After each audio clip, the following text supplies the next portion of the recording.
नमस्कार. श्री स्वामी समर्थ मैत्रिणींनो, मी आहे प्रणिता आणि स्वागत आहे तुमचं आपल्या मराठी ब्लॉग चॅनलमध्ये. याचं नाव आहे प्रणिताज ब्लॉग नातं आपुलकीचं. तर आज आहे बुधवार आणि आजचा दिवस तुम्हाला सुखा समाधानाचा, आनंदाचा आणि अगदी मनाप्रमाणे जाओ ही स्वामींचरणी प्रार्थना करते आणि आपल्या व्हिडिओला सुरुवात करते. तर आज आहे बुधवार आणि आज म्हणजे साक्षीला सुट्ट्या लागलेल्या आहेत, पण आज काही कारणानिमित्त तिला ना कॉलेजमध्ये बोलवलं होतं. तर त्यासाठी मी रात्रीच मेथीची भाजी वगैरे निवडून ठेवली होती, कारण सकाळी यांना पण डबा द्यावा लागतो. त्यामुळे ना त्यांच्या डब्यासाठी तर मेथीची भाजी निवडलेलीच होती. तेव्हा आता अगोदर मी लागते ती स्वयंपाकाला, कारण की आत्ता देवपूजा वगैरे सगळं झालं, त्यानंतर उंबरठ्याची पूजा वगैरे झालं आणि म्हटलं आता अगोदर स्वयंपाकाला लागू, कारण त्या दोघांना पण जायचं आहे 11 वाजेपर्यंत. त्यामुळे ना म्हटलं पटकन टिफिन करू. तर मी आता मेथीची भाजी टाकते, कणिक भिजवून ठेवलं आहे आणि पोळ्या पण करते. त्यानंतर पुढची बरीच कामं आहेत. अजून कैऱ्या आणल्या होत्या यांनी, तर त्या कैरीचा पण मला थोडासा मुरंबा करायचा आहे. उन्हाळा म्हटलं की मुरंबा खूप गरजेचा असतो, कारण की तोंडाला चव नसते, दिवस असा मोठा मोठा वाटतो ना, तर काही खावंसं वाटलं ना तर पटकन मुरंबा ताटात घेता येतो. आणि असं पण ना यावेळेस मला मुरंबा करायला थोडासा उशीरच झाला. कैरा येऊन गेल्या 2-3 वेळा, पण त्याचे चटणी वगैरे असे बरेच प्रकार केले, मुरंबा काही केला नाही. त्यामुळे म्हटलं चला आज भरपूर कैरा आहेत तर मुरंबा पण करू आणि मला थोडंसं बाकीचं दुसरं पण आवरायचं आहे. तर ते काय आवरायचं आहे ते पण तुम्हाला सांगेल. सगळं जे काही करेल दिवसभरात ते सगळं तुमच्याबरोबर शेअर करेल, पण त्यासाठी व्हिडिओ स्किप न करता पुढे नक्की बघत राहा. आणि व्हिडिओच्या सुरुवातीलाच आठवण देते, व्हिडिओ जर आवडला तर लाईक नक्की करा. व्हिडिओला फक्त लाईक करू नका, आपलं चॅनल पण सबस्क्राईब करा. तर चला लागूयात आपल्या कामांना.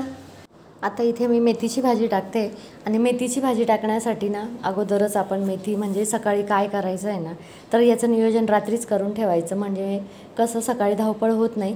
आता मेथीची भाजी तर या दिवसांमध्ये काय होतं, गरम पडते जास्त, कारण उष्णता पण भरपूर आहे, सगळीकडेच उष्णता भरपूर आहे. आणि मेथीची भाजी म्हटलं तर ती मूळता गरम असते, त्याच्यामुळे उष्णता भडकते किंवा कोणाकोणाला पित्त वगैरे होतं. त्यामुळे ना या दिवसात मेथी थोडी कमीच खाल्ली जाते. पण रेअरली एकदम असं कधीतरी आणलं तर काही नाही वाटत, पण त्यामध्ये ना जिरा पावडर वगैरे टाकायची. आता मी अख्खे जिरे, जे अखंड जिरे असतात ना ते नाही टाकत. तुम्ही बघितलंच असेल, मी लसूण आणि हिरवी मिरचीची पेस्ट करून घेतली, ती टाकली तेलामध्ये आणि त्यानंतर थोडीशी जिरा पावडर टाकली.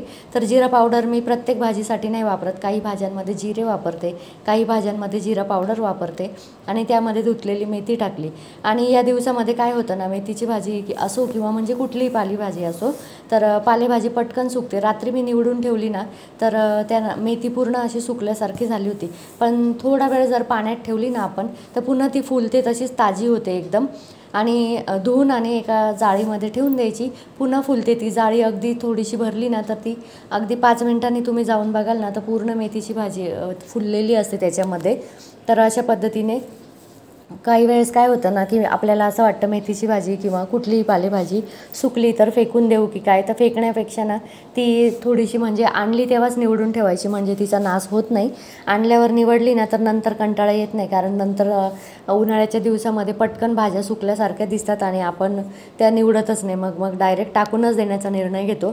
त्यापेक्षा ना ती निवडून वगैरे मग जर थोडी सुकल्यासारखी वाटली ना तर ती पाण्यात टाकल्यावर पुन्हा ताजीच होते, पुन्हा टवटवीत दिसायला लागते.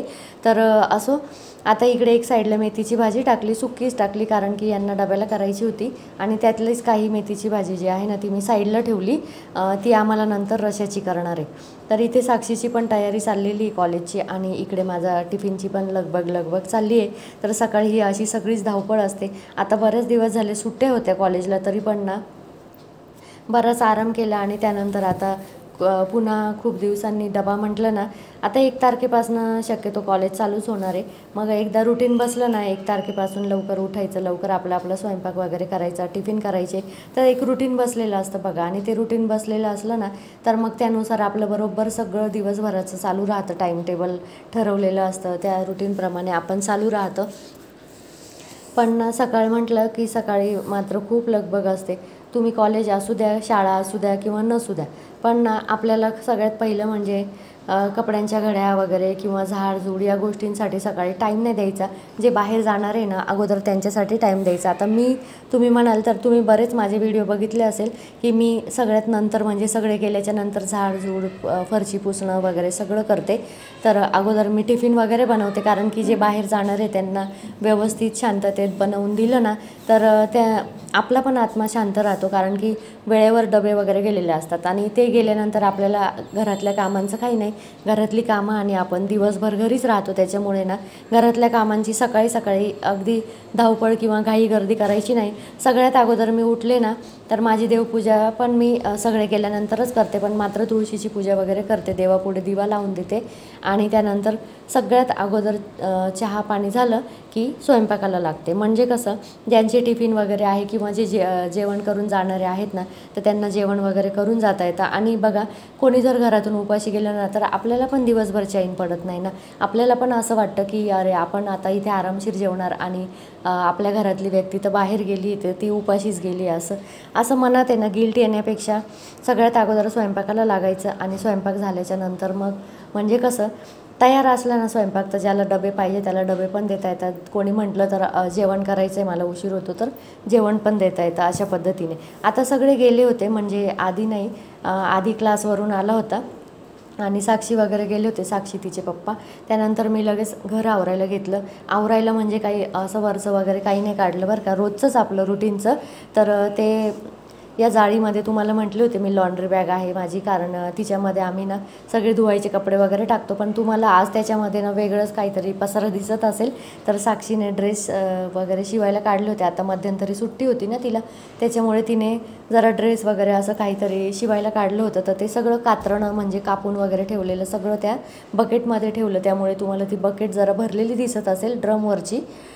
तर ते सगळं आवरून ठेवलं. त्यावर 2-3 कपडे पडलेले होते, ते कपडे सगळे धुवून आणि धुतलेले होते, म्हणजे बाहेर वाळत होते. तर मग मी ते घरात काढून ठेवले होते, कारण आता ना हवा आणि ऊन दोन्ही पण इतकं चालू आहे की पटकन कपडे वाळतात. त्यामुळे ना सगळे ते घरात घेतले जेवढे वाळले होते ते कपडे आणि लगेच घड्या घालून ठेवले, कारण दिवसभर पण उन्हामध्ये ना कपडे ठेवले ना तर भुरे होतात आणि या दिवसामध्ये पटकन कपडे वाळतात. तसं कसं पावसाळ्यामध्ये अगदी दिवसभर कपडे ठेवावे लागतात. बाहेरून काढले की घरातल्या स्टँडवर पसरवून ठेवा आणि घरातल्या स्टँडवर वाळले की म्हणजे सगळ्या घरामध्ये कपडेच राहतात पावसाळ्यामध्ये. तसं हिवाळ्यामध्ये उन्हाळ्यामध्ये आपल्याला एवढं टेन्शन नसतं. उन्हाळ्यामध्ये तर ऑलमोस्ट कपडे अगदी 1.5 ते 2 तासामध्ये वाळतात. अगदी जाड जीन्स वगैरे काही असलं तर त्याला थोडासा वेळ लागतो. तर आता सगळे गेल्यानंतर ना मी थोडासा चहा वगैरे घेतला आणि लगेच कामांना लागले माझ्या. त्या खिडकीवरनं खूप धूळ झाली होती, कारण हवा भरपूर सुटते ना, तर त्यामुळे ना खूप धूळ येते रोजच्या रोज. म्हणून मग आहे ना वरचेवर एखादा हात फिरवला ना तर आपल्याला खूप असं काम पडत नाही, म्हणजे अगदी सगळंच एकदाच आवरायला काढा असं नाही.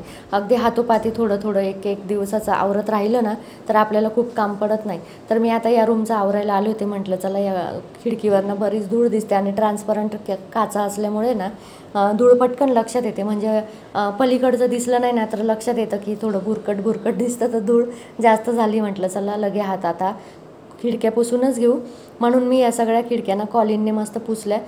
पण याच्यावर धूळ पण भरपूर होती त्याच्यामुळे, आणि खिडकी ना हवेसाठी उघडी ठेवते ना त्यामुळे कपाटावर वगैरे पण भरपूर धूळ येते. तसं हे कपाट ना मी वरचेवर पुसतच असते, तुम्ही बघितलंच असेल. पण ना रोजच्या रोज मी सगळ्या गोष्टींना हात नाही फिरवत. आज या रूमचं थोडंसं आवरलं ना, म्हणजे एका रूमच्या खिडक्या वगैरे पुसल्या ना तर दुसऱ्या रूमच्या नाही पुसत, दुसऱ्या रूमच्या मग एखाद्या दिवशी पुसते. मग हॉलमधलं बाकी फर्निचर वगैरे जर म्हणाल ना तर रोजच्या रोज पुसलं जातं, कारण ते काही खूप नाही आहे. अगदी मी खूप फर्निचर केलेलं नाही, तुम्ही बघतच असाल. माझं फर्निचर फक्त किचनमध्येच जास्त आहे, त्याच्यामुळे मग मी ते वरच्यावर किचनचं पण मी रोज ट्रॉले वगैरे एवढं काही पुसत नाही, अगदी आठवड्यातून 2-3 वेळा पुसते. तर असं अथक परिश्रमानंतर आपलं घर ना स्वच्छ दिसायला लागतं, त्यामुळे रोजच्या रोज हे सगळं करावंच लागतं. आणि कोणी हातभार लावणारा असलं ना दिवसभर तर मग काही नाही वाटत एवढे साफसफाई रोजची करायला. पण आपण एकटीनेच करायचं म्हटलं ना तर एकेका रूमचं आवरलेलंच कधी पण चांगलं असतं. आता हे सगळं पुसून वगैरे झालं आणि आता स्वच्छ काना कोपरा व्यवस्थित झाडून घेते. सकाळी उठल्यानंतर ना मी फक्त देवघर झाडते, म्हणजे देव जिथे ठेवलेले तो रूम झाडते. आणि कारण की मला तिथे वाचायला वगैरे बसायचं असतं, आरती करायची असते. सकाळी मी जरी वाचन केलं नाही ना तरी पण मी आरती करून घेत असते आणि तुळशीला पाणी घालून आरती करते. करते आणि आरती केल्यानंतरच माझं काही चहा पाणी वगैरे असेल ना ते पिते, कारण की सवय पडली त्याच्यामुळे ना अगोदर चहा पाणी वगैरे केलं ना तर नको वाटतं. रोजची सवय ज्याप्रमाणे पडली आहे ना तर त्याचप्रमाणे आपलं चालू द्यायचं. आरती वगैरे केल्यानंतर मग ते कसं असतं, पारोशा घरामध्ये आरती करायला पण चांगलं नाही वाटत, म्हणून मी फक्त देवाचा रूम झाडते. आणि सगळे रूम झाडायचं म्हटलं ना तर खूप वेळ जातो, त्यामुळे सकाळी धावपळ असते, म्हणून मग मी सगळे रूम नाही झाडत. एकदा सगळे कामावाले म्हणजे शाळेवाले, कॉलेजवाले, कामावाले जे ते जिथलं तिथे गेलं ना तर मग त्याच्यानंतर आरामशीर झाडता येतं. सकाळी घाई गडबडीमध्ये झाडायचं म्हणजे या कोपऱ्यातले घाण काढता येत नाही, त्या कोपऱ्यातली पटापट आवरायच्याच मागे लागतो आपण. त्याच्यामुळे ना अर्धं घर तसं राहण्यापेक्षा नंतर एकदम स्वच्छ झाडता येतं, म्हणून मग मी सगळे गेल्याच्या नंतर झाडते.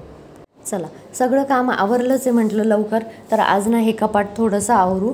तर कपाट तुम्ही माझं बघितलंच असेल, खूप मोठं आहे, त्याच्यामुळे मी एकदाच सगळं कपाट पण नाही, जसं तुम्हाला सांगितल्याप्रमाणे एकदाच कुठलंच काम काढत नाही मी, सगळं थोडं थोडं थोडं आवरत राहते, म्हणजे ना आपल्याला पण लोड येत नाही जास्त. तर खालून 2 नंबरचा कप्पा तुम्ही बघत असाल, त्या कप्प्यामध्ये पूर्ण माझ्या डेली यूजच्या साड्या असतात, ज्या आपण रोज घरात वापरायला घालतो ना त्या साड्या. तर बघत असाल तुम्ही की त्याच कप्प्याच्या वरती अगदी ड्रॉवर आहे. तर या साड्या तुम्हाला अस्ताव्यस्त दिसत आहेत ना, या काही मी काढून आणि धुतल्या आणि कोंबून ठेवल्या असं नाही आहे बरं का. हा ड्रॉवर उघडला ना तर साड्या एवढ्या झाल्या आहे, ड्रॉवर उघडला की सगळ्या साड्या खाली पडतात आणि त्यामुळे खालून उचलल्या ना की तशाच्या तशाच कोंबल्या जातात त्या वरती, म्हणून त्या सगळ्या अशा अस्ताव्यस्त झाल्या होत्या. आणि 2 दिवसापासून म्हणते या साड्या आवरू. आज म्हटलं चला, आणायचे लवकर काम आवरलंच आहे सगळं, तर आज या साड्याच आवरू सगळ्या. आणि लिटरली तुम्हाला सांगते, एवढ्या सगळ्या साड्या काढल्या आणि मी सगळ्या आवरून झाल्यानंतर मोजल्या साड्या, तर जवळजवळ 50 साड्या फक्त वापरायच्या आहेत. आणि त्यामुळे ना दडपण यायला लागलं मला. तर ही साडी जी तुम्ही दिसते तुम्हाला हातात आत्ता दाखवली मी, ती साडी ब्रासोची, ती साडी ना मी साक्षीला ड्रेस म्हणजे असं 1 पीस शिवायला देणार आहे, कारण आता त्याची फॅशन पण गेली आणि साड्या अशा ठेवून आहे ना साड्यांची फॅशन निघून जाते आणि नंतर साड्या नेसण्यासाठी आपल्याला मग असं वाटतं की ओल्ड फॅशन झाली आणि मग कशा काय नेसायच्या असं होतं. त्यापेक्षा म्हटलं आता साड्याच वापरायला काढू.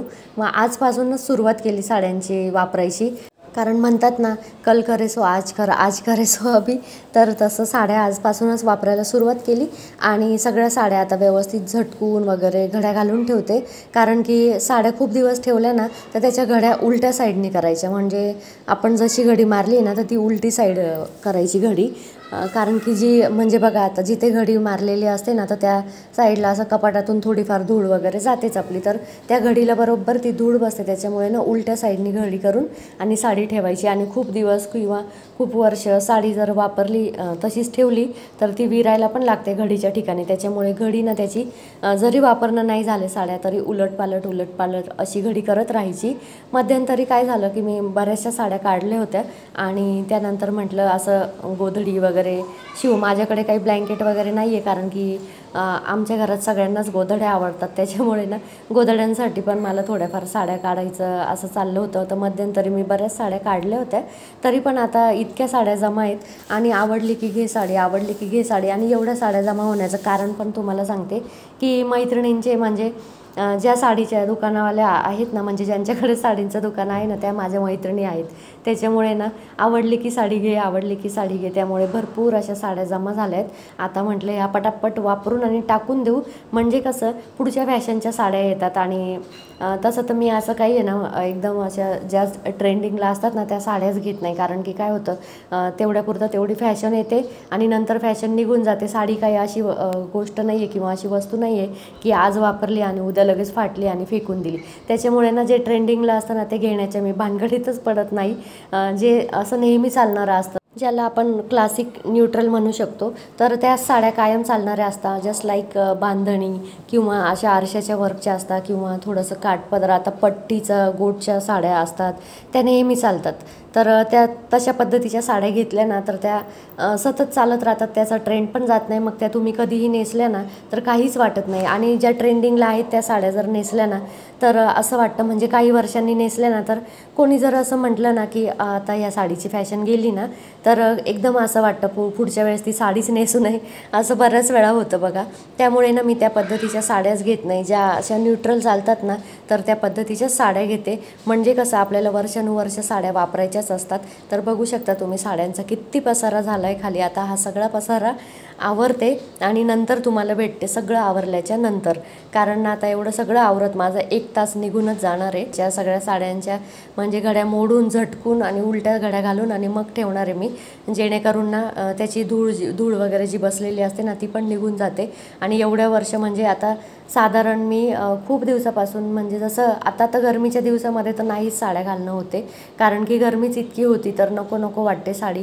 पटकन आपलं कुर्ती वगैरे घातली ना तर बरं वाटतं. त्यामुळे आता या जवळजवळ वर्ष होऊन गेलं असेल मी साड्या याच्यातल्या कुठल्याच नेसलेल्या नाही आहे. अगदी सण वगैरे काही असं असलं ना तरच मग एखाद्या दिवशी साडी नेसली जाते. दर शुक्रवारी म्हणते, शुक्रवारी उपवास असतो तर शुक्रवारी तरी साडी नेसू, पण कसलं काय गरमी इतकी होती मध्यंतरी की साडीचं नावसुद्धा घ्यायला नको वाटत होतं. त्यामुळे ना शुक्रवारीसुद्धा मी लिटरली असा ड्रेस किंवा कुर्तीज वगैरे असंच घालत होते. आणि जर अगदी व्हिडिओ करत नव्हते ना, म्हणजे मध्यंतरी बघा माझे खूप रेअर व्हिडिओ आले, तर तेव्हा तर अक्षरशः गाऊनच घालत होते. बाहेर जायचं असलं ना तरच कुर्ती घालत होते, कारण की कम्फर्टेबल वाटत होतं. आणि आपल्याला कसं ज्याच्यात कम्फर्टेबल वाटत असेल ना त्याच्याकडे आपला कल असतो नेहमी. त्यामुळे ना या साड्या तशाच राहतात. तर बघा अशा पद्धतीने या साड्या लावून घेतल्या सगळ्या, आणि भरपूर साड्या मी मोजल्या ना साड्या, तर लिटरली या जवळजवळ 48 साड्या आहेत. आणि अजिबात वापरणं होत नाही, म्हणजे अंगावरची साडी जर धरली, आणि अजून इथे पण काही साड्या आहे तुम्हाला दिसू शकता, हे बघा काही आपण साड्या आहे, पण आता या ना भरपूर वापरल्या होत्या त्याच्यामुळे या साड्या मी टाकून देणार आहे. आणि अंगावरची साडी धरून म्हणजे जवळजवळ 50 साड्या झाल्याच आहे, एक कमी 50 साड्या. तर अशा पद्धतीने अजिबात वापरल्या जात नाही साड्या. तर म्हटलं चला आता सुरुवात करू साड्यांना, कारण की एवढ्या साड्या बघून ना लिटरली दडपण येतं आहे खूप, की आपण इतक्या साड्या घेऊन ठेवल्या. आणि वरती तुम्ही कुर्तीज पण बघू शकता, त्या पण आवरायच्या आज. कुर्तीज पण आहे, त्याच्यामुळे ना या साड्या मला काही करून वापराव्याच लागणार आहे. आता मी कुर्तीला शक्यतो फार कमी हात लावणार आहे, आठवड्यातून झालंच खूप, तर येतो कधी कधी कंटाळा असा साडी नेसण्याचा वगैरे ना, तर मग तेव्हा फक्त 2 वेळा मी वापरल्या तर कुर्तीज वापरेल, एखादा 2 वेळा आठवड्यात. बघू आता ठरवलं तर आहे असं, साड्या या सगळ्या वापरून संपवून टाकायच्या असं ठरवलं आहे, कारण या साड्या संपतील ना तेव्हाच दुसऱ्या साड्या येतील. तर आता हे सगळं आवरायला मला साधारण 1 तास लागला.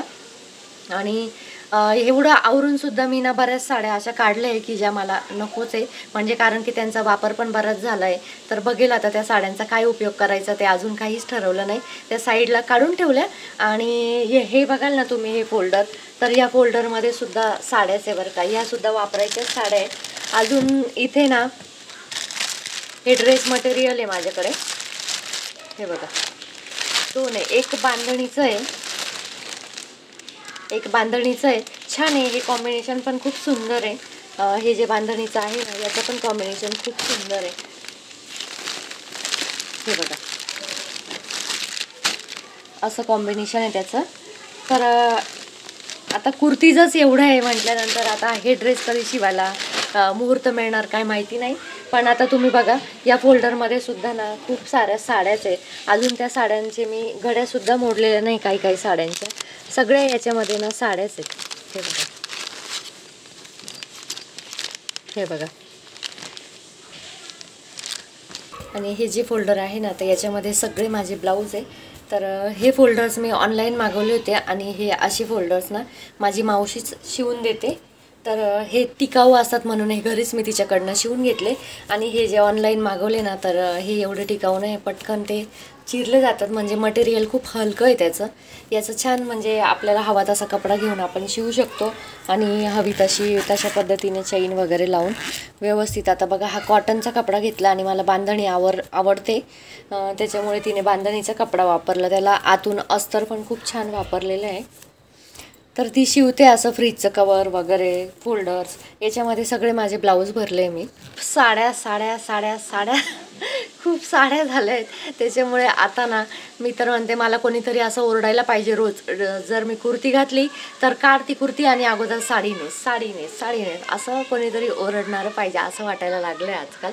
तर चला आता हे आवरलं, आता थोडा आराम करते. आणि घामाने तुम्ही बघू शकता चेहरा पूर्ण काळवंडला आहे. इथे एक पिंपल आली होती मला, ती फोडल्यामुळे त्याचा डाग पडलाय थोडासा. तर या रूममध्ये ना थोडी कमी हवा येते, कारण की एकच खिडकी आहे या रूमला, त्याच्यामुळे पूर्ण गरमी गरमी गरमी, खूप गरम झालं साडे आवरोपर्यंत. तर चला आता पुढचं आवरायला घेते, थोडंसं आराम करते आणि त्यानंतर मी आता गुरांबा म्हणजे साखर आंबा वगैरे करायला घेते. हे सगळे कपडे आवरून ठेवले, बघू शकता तुम्ही किती छान दिसतंय ना. आता आवरल्यानंतर सगळं कपाट एकदम सुंदर वाटतं. आणि कपडे कसं जागेवर जर असले ना तर वेळच्या वेळी म्हणजे सकाळच्या धावपळीमध्ये पटकन पण सापडतात. वरच्या साड्या ज्या आहेत ना त्या वरती केल्या थोड्याशा, म्हणजे डबल फोल्ड केल्या आणि कुर्तीज अशा व्यवस्थित ठेवल्या. खालच्या साड्या तर तुम्ही बघितल्यास, खाली फोल्डर आहे त्याच्या. तर असं व्यवस्थित आणि छान सुटेबल असं कपाट दिसतंय. त्यानंतर मी या गव्हामध्ये म्हणजे गहू कधीचेच भरले होते, तुम्हाला मागच्या व्हिडिओमध्ये पण सांगितलं. पण काय झालं ना, त्यामध्ये मी ज्या गव्हाचं म्हणजे कीड नाही लागू म्हणून जे पुड्या टाकते ना, तर त्या पुड्या मला 2 कमी पडल्या होत्या. त्या अवेलेबल नव्हत्या दुकानामध्ये, त्याच्यामुळे त्या आत्ता आणल्या आणि आता मी वरती म्हणजे खाली गव्हाच्या खाली टाकले गेले होत्या. जसं आता हा ड्रम जो आहे ना, तर हा 200 किलोचा ड्रम आहे, त्यामुळे याच्यामध्ये बरोबर 2 क्विंटल गहू बसतो. आणि पुड्या बघू शकता तुम्ही मी कोणत्या टाकते, सेल्फस नाव आहे या पुड्यांचं. आणि फक्त वरतून कट करायच्या आणि ड्रमच्या अशा, आता तुम्ही बघू शकता हा ड्रम पूर्ण 200 किलोचा आहे ना, तर अर्ध्या ड्रममध्ये मी टाकलेल्या आहे या पुड्या आणि फक्त वरतून मला 2 पुड्या टाकायच्या राहिल्या होत्या. तर साधारण हातभर खोल अशा हात घालून आणि त्या पुड्या फक्त वरतून कट करून टाकायच्या आहे. त्याच्या आतला भाग वगैरे काहीच काढायचं नाही आपल्याला, फक्त त्याच्यामध्ये अशा खोचून द्यायच्या आहेत. तर त्या खोचून देते आणि त्यानंतर अशा पद्धतीने आपल्याला त्याच्यावर पेपर टाकायचा आहे. पेपर अगदी वर्षभर नाही राहिला तरी चालेल, पण जेव्हा आपण पुडा टाकतो ना तर तेव्हा साधारण महिनाभर तरी हा पेपर तसाच ठेवायचा, जेणेकरून त्याचा वास जो आहे ना पुड्यांचा तो बाहेर जात नाही. आणि खरंच माझा अनुभवाने सांगते की या पुड्या एकदम बेस्ट आहेत. त्यानंतर वर्षभर गहू आपल्याला बघावाच नाही लागत. आता मी त्याच्यावर पॅक झाकण वगैरे लावून घेतलं ड्रमचं आणि आता मी महिन्यासाठी मला जे लागत आहेत ना गहू ते सगळे काढून घेतले, म्हणजे महिनाभर ड्रम आपल्याला उघडायलाच नको. आणि ही पंचपात्री बघू शकता, या पंचपात्री म्हणजे 60 किलोची पंचपात्री आहे. तर याच्यामध्ये मी साखर ठेवते. आणि आता आराम करण्यापूर्वी ना म्हटलं या कैऱ्या बघू शकता तुम्ही, गावठी कैऱ्या आहेत मस्त, पण त्याला ना भरपूर असा चीक असतो कैऱ्यांना. तर खूप छान आणि कडक अशा कैऱ्या आहेत, कारण गुळ आंब्यासाठी कडकच कैऱ्या लागतात आणि मोठ्या मोठ्या कैऱ्या आहेत. त्याच्यामुळे आता याला मी पाण्यात ठेवते, म्हणजे आराम होईपर्यंत ना त्याचा चीक सगळा असा पाण्यात भिजून राहतो आणि सहज निघतो. तर आता या कैऱ्या मी पाण्यात टाकते आणि आराम करते. आणि व्हिडिओचा आपल्या मात्र इथेच एंड करते बरं का. तर व्हिडिओ जर आवडला असेल ना तर व्हिडिओला नक्की लाईक करा. आणि हो, ज्या ताई नव्याने चॅनल बघत असतील त्यांनी चॅनल प्लीज सबस्क्राईब करा. चॅनल सबस्क्राईब केल्यानंतर बाजूचं बेल आयकॉनचं बटन दाबायला विसरू नका, म्हणजे मी इथून अपलोड केलेले व्हिडिओ तुमच्यापर्यंत लगेच पोहोचतील, म्हणजे नोटिफिकेशनद्वारे तुम्हाला कळेल ते आणि तुम्ही लगेच माझे व्हिडिओ पण बघाल. तर चला बाय आणि श्री स्वामी समर्थ.